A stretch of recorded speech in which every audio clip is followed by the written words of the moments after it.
Invest now. I hope कि आप सभी को हमारे रनिंग इंडिकेटर्स की सीरीज पसंद आ रही हो और नए लोगों के लिए ये सीरीज एक इजी गाइड का काम कर रही होगी। अगर आप इस चैनल पर नए हैं और अब तक आपने सब्सक्राइब नहीं किया है तो जरूर कर लेना और बेल आइकन भी प्रेस कर लेना ताकि इंडिकेटर्स की इस अमेजिंग जर्नी का लुत्फ आप भी उठा पाएं। तो आज हम बात करेंगे एक बहुत ही पॉपुलर और पावरफुल टेक्निकल इंडिकेटर के बारे में, MACD, या फिर कुछ लोग इसे मैकडी भी कहते हैं।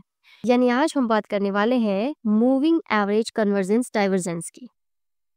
तो सबसे पहले जान लेते हैं कि MACD होता क्या है। MACD एक ट्रेंड फॉलोइंग मोमेंटम इंडिकेटर है जो ट्रेडर्स को बाय और सेल सिग्नल्स देने में हेल्प करता है। इसका यूज प्राइस रिवर्सल को प्रिडिक्ट करने के लिए भी होता है और ये 4 मेन कंपोनेंट से बना होता है: MACD लाइन, सिग्नल लाइन और histogram and the zero line. In components को जानने से पहले हम MACD अप्लाई करके देखेंगे। तो वही सेम प्रोसेस, इंडिकेटर्स के आइकन पर जाएंगे और वहां से हम MACD सेलेक्ट कर सकते हैं। MACD लाइन ब्लू लाइन होती है और ज्यादा केसेस में ये एक 12 period and 26 period exponential moving average का डिफरेंस होती है। सिग्नल लाइन जो ऑरेंज लाइन होती है यूजुअली एक 9 पीरियड मूविंग एवरेज होती है। नेक्स्ट है हिस्टोग्राम जो MACD लाइन और सिग्नल लाइन के बीच का डिफरेंस रिप्रेजेंट करता है। और फाइनली जीरो लाइन होती है जो बेसिकली MACD इंडिकेटर का सेंटर रिप्रेजेंट करती है। अब इन चीजों को थोड़ा और डिटेल में देख लेते हैं। सबसे पहले बात करते हैं MACD लाइन की। MACD लाइन इंडिकेटर का मेन पार्ट है। इसका कैलकुलेशन होता है 12 पीरियड EMA और 26 पीरियड EMA का डिफरेंस। अगर आप नहीं जानते हैं कि एक्सपोनेंशियल मूविंग एवरेज या सिंपल मूविंग एवरेज क्या होता है तो मूविंग एवरेज के इन वीडियोस को जरूर देख लेना जिनमें मूविंग एवरेज को डिटेल में बताया गया है। लिंक आपको डिस्क्रिप्शन में मिल जाएगी। MACD लाइन स्टॉक की मोमेंटम को रिफ्लेक्ट करता है। अगर ये पॉजिटिव है तो बुलिश मोमेंटम दिखाता है और अगर ये नेगेटिव है तो बियरिश मोमेंटम दिखाता है। नेक्स्ट है सिग्नल लाइन। ये 9 पीरियड EMA होती है जो MACD लाइन के ऊपर स्मूथ कर्व बनाती है। सिग्नल लाइन का काम होता है कि MACD लाइन के फ्लक्चुएशन को स्मूथ करना और ये काफी इंपॉर्टेंट होती है ट्रेडिंग सिग्नल्स को डिटेक्ट करने में। ये एक ट्रिगर लाइन की तरह काम करती है जो बाय या सेल सिग्नल्स आइडेंटिफाई करने में मदद करती है। जब MACD लाइन के ऊपर क्रॉस करती है तब एक बुलिश सिग्नल मिलता है और जब MACD लाइन सिग्नल लाइन के नीचे क्रॉस करती है तो एक बियरिश सिग्नल मिलता है। तो नेक्स्ट है हिस्टोग्राम। ये आपको बार चार्ट फॉर्म में दिखाई देगा। ये MACD लाइन और सिग्नल लाइन के बीच के डिफरेंस को शो करता है। अगर दोनों लाइंस के बीच का स्पेस छोटा है तो हिस्टोग्राम भी छोटा होता है और अगर स्पेस बड़ा होता है तो हिस्टोग्राम भी बड़ा होता है। आप देख सकते हैं कि जब MACD लाइन सिग्नल लाइन के ऊपर क्रॉस करती है तो हिस्टोग्राम ग्रीन हो जाता है और जब MACD लाइन सिग्नल लाइन के नीचे क्रॉस करती है तो हिस्टोग्राम रेड हो जाता है। जब MACD लाइन सिग्नल लाइन के ऊपर होता है तो हिस्टोग्राम पॉजिटिव होता है और जब नीचे होता है तो नेगेटिव होता है। यानी पॉजिटिव हिस्टोग्राम या ग्रीन हिस्टोग्राम इंडिकेट करता है कि MACD लाइन सिग्नल लाइन के ऊपर है और अपवर्ड मोमेंटम दिखाई देता है, और नेगेटिव हिस्टोग्राम या फिर रेड हिस्टोग्राम दिखाता है कि MACD लाइन सिग्नल लाइन के नीचे है और डाउनवर्ड मोमेंटम इंडिकेट करता है। और अब आती है last one, zero line. Zero line MACD indicator का सेंटर लाइन है। ये एक रेफरेंस पॉइंट की तरह काम करता है।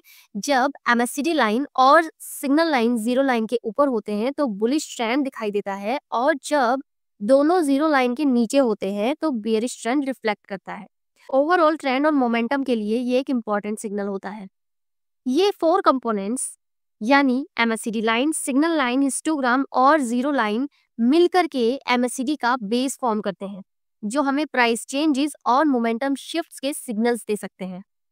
अब आप जान चुके हैं कि MACD क्या होती है और इसके कंपोनेंट्स भी देख लिए हैं।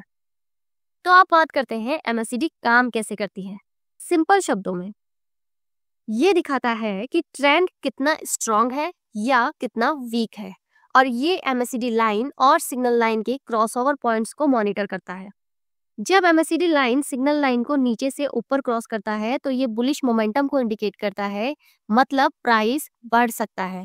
अगर MACD लाइन सिग्नल लाइन को ऊपर से नीचे क्रॉस करती है तो ये बियरिश मोमेंटम को दिखाता है, मतलब प्राइस गिर सकता है।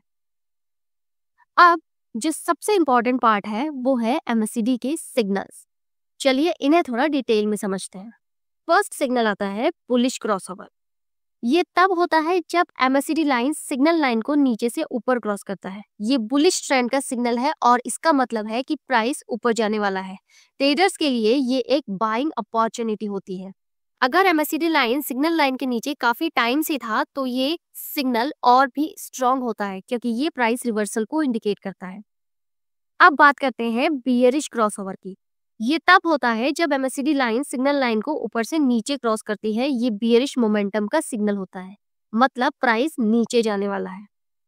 ये सिग्नल ट्रेडर के लिए सेलिंग या शॉर्टिंग की अपॉर्चुनिटी लेकर आता है, जिसमें उन्हें लगता है कि प्राइस और नीचे जा सकती है। अब बात करते हैं एक और इम्पॉर्टेंट कंसेप्ट की, MACD डाइवर्जेंस या फिर MACD डाइवर्जेंस। डाइवर्जेंस तब होता है जब प्राइस और MACD एक अपोजिट डायरेक्शन में मूव कर रहे होते हैं। इस डाइवर्जेंस की बात हमने RSI में भी की थी। यहाँ भी ये इसी तरह काम करता है। जब प्राइस हायर हाइज बना रहा हो लेकिन MACD लोअर हाइज बना रहा हो तो ये बियरिश डाइवर्जेंस कहलाता है। इसका मतलब है कि अपवर्ड ट्रेंड वीक हो रहा है और प्राइस रिवर्स हो सकती है। और अगर प्राइस लोअर लोज बना रहा है लेकिन MACD हायर लोज बना रहा है तो ये बुलिश डाइवर्जेंस होता है। इसका मतलब है कि सेलिंग प्रेशर कम हो रहा है और प्राइस ऊपर जा सकती है। तो फाइनली MACD के कंसेप्ट को हम पूरी तरह क्लियर कर चुके हैं। इसमें हमने MACD के कंपोनेंट्स के बारे में जाना, बुलिश क्रॉसओवर और बियरिश क्रॉसओवर सिग्नल्स के बारे में जाना और डाइवर्जेंस को भी समझा। MACD एक पावरफुल टूल है, स्पेशली जब आप इसे दूसरे इंडिकेटर्स के साथ यूज करते हो ताकि सिग्नल्स को कंफर्मेशन मिल सके। तो आज के लिए इतना ही, मिलते हैं नेक्स्ट वीडियो में। अगर आपको वीडियो पसंद आया हो तो लाइक करें, अपने फ्रेंड्स के साथ शेयर करें और सब्सक्राइब करना बिल्कुल भी ना भूलें। Thanks for tuning in and always remember the market is a mix of strategy and patience. Stay informed, trade wisely and let your profits on.